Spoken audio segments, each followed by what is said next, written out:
Please let go of my hand. Thank you. Whoa.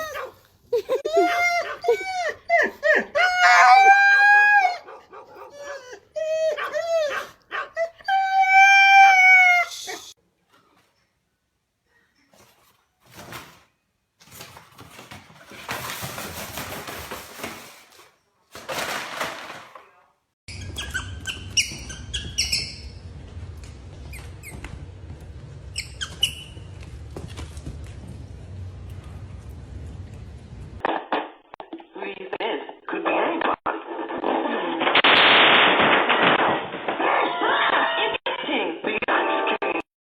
Overnight.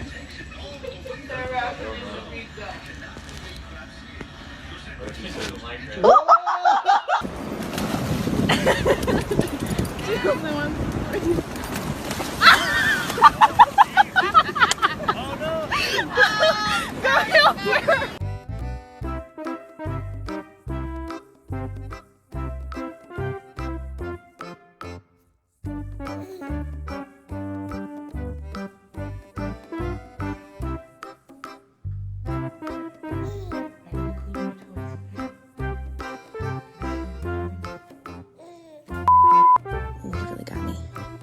Let me pet you. Let me. Oh, stop making that face.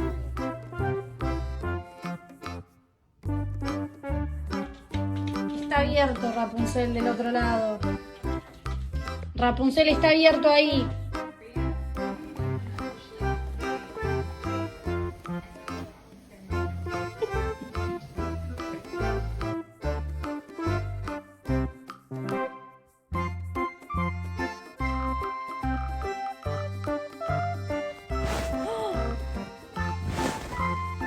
Oh my god, Chubby, no! No! Oh my god, no!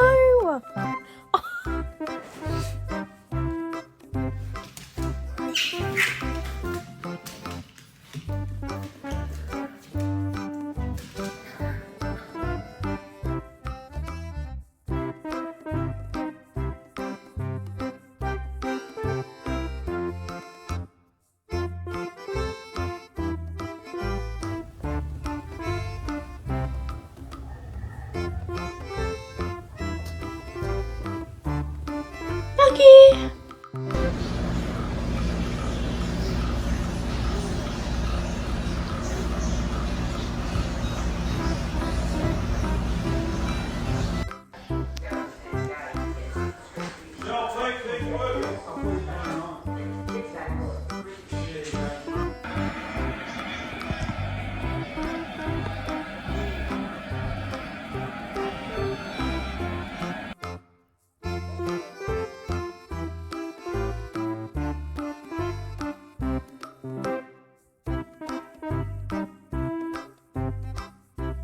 Isn't paying attention, act like you see something so adorable and see how they react.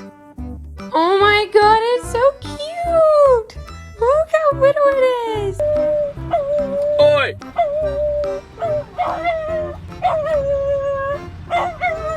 Hey!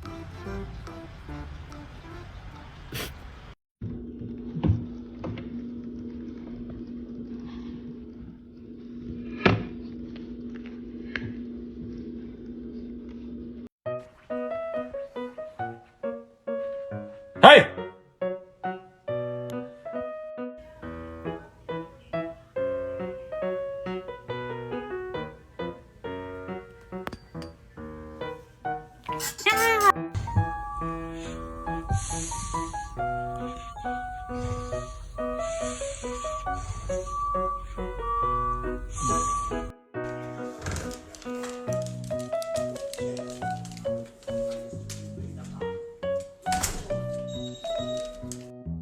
Really ugly, like, glittery, contrast. Look at Max. Look at Max. My mom brought home this little trash panda and he always has to be touching me all the time and she thinks we are best friends, but I actually hate this little demon.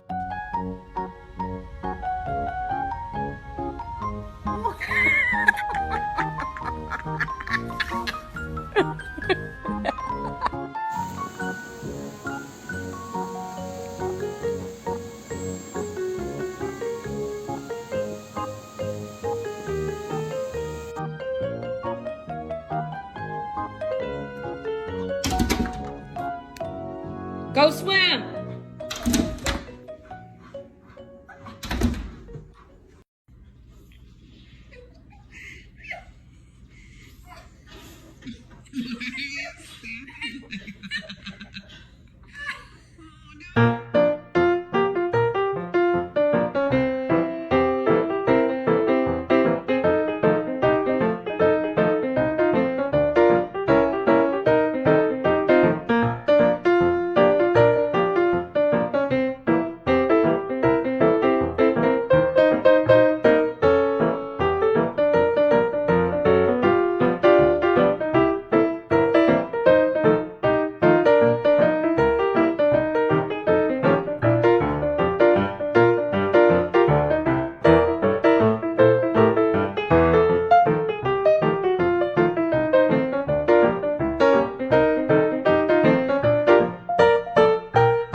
Dear my beloved audiences, today I want to tell you a story which is called Sol, the beach dog of Costa Rica.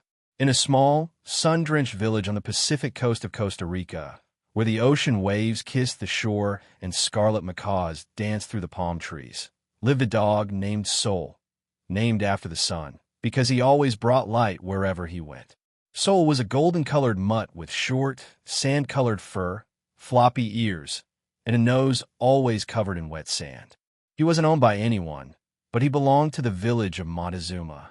Tourists came and went, the tides rose and fell, but Sol was always there, trotting along the beach, chasing crabs, or lying peacefully in the shade of Surfboard Shack.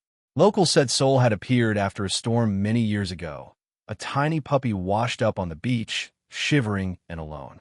A fisherman named Tito found him, wrapped him in an old towel, and nursed him back to health. Tito had no house and lived simply in a boat, but he shared everything he had with Sol: fish, water, warmth, and quiet companionship.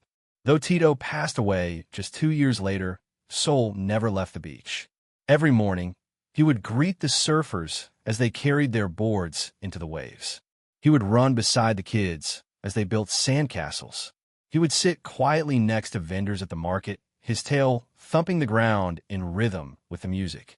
But what made Sol special, more than his friendliness or his smile, was that he always seemed to know who needed him most. One dry season, a young man named Javier arrived in Montezuma from San Jose. He was thin, pale, and tired, not physically but spiritually. He had lost his father to illness, dropped out of college, and come to the coast with no plan, just a backpack and pain he couldn't put into words. He sat alone on the beach the first day, watching the waves roll in endlessly, wondering what he was even doing there. Then Sol trotted over. He didn't bark or beg for food.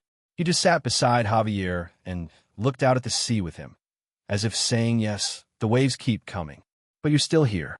Javier didn't say anything at first, but the next day, Sol came again. And the day after that, slowly, Javier started to talk to him. I don't know what I'm supposed to do, he said one night under the stars. Sol just wagged his tail and rested his head on Javier's knee. Eventually, Javier, began helping out at a small beachfront cafe. The owner, Dona Rosa, had known Sol for years and often gave him scraps of gallo pinto or grilled fish. "You're his person now," she said, smiling. "Sol chooses people, not the other way around." One evening, a little girl ran into the ocean too far while playing, and the waves began to pull her out. Before anyone could react, Sol darted into the water. He swam toward her with powerful strokes, barking fiercely. His noise drew the attention of lifeguards nearby, who rushed into the water and pulled the girl to safety. She was crying, scared but safe. Sol became a local hero again, though he didn't seem to care. That night, he just curled up beside the fire pit at the cafe, as if nothing had happened. Tourists began posting about him, the lifeguard dog of Montezuma, they called him. But Sol never left. He wasn't interested in fame or traveling. He had his beach, his village, his people. Years passed. Sol grew older. His golden fur faded around the muzzle, and he no longer chased waves or crabs with the same energy. But every morning, he still made his rounds, from the cafe to the surf shop to the beach trail near the waterfall. People always saved a bit of food or water for him. Children still ran to hug him. And if a newcomer arrived in Montezuma with sadness in their eyes, Sol would find them. He always did. One rainy evening during the green season, Javier, now managing the cafe, found Sol resting in his usual spot beneath a mango tree. He knelt down and scratched behind his ears. "You found me when I needed it most," he whispered. "And you helped so many others too." Sol licked his hand gently. Then he lay his head down for the last time, watching the waves he had known all his life. The next morning, the whole town gathered on the beach. They built a small wooden marker where Sol used to sleep and wrote, "Sol, the heart of Montezuma. You brought light to everyone." Later, a local artist painted a mural near the beach. Sol running through golden waves, the sun rising behind him. To this day, people in Montezuma still talk about Sol. Some say they feel his presence when they walk alone by the shore. Some claim their dogs bark toward the waves when the sun sets, as if greeting an old friend. And every now and then, when a traveler arrives with quiet eyes and a heavy heart, they sit on the sand, look out at the sea, and smile for no reason. Because sometimes the warmth of a dog never really leaves. If you like this video, please leave a like and a subscribe. It will really help our channel grow. But if you don't like it, then just skip it and don't forget to check out our other videos. Thank you very much and goodbye.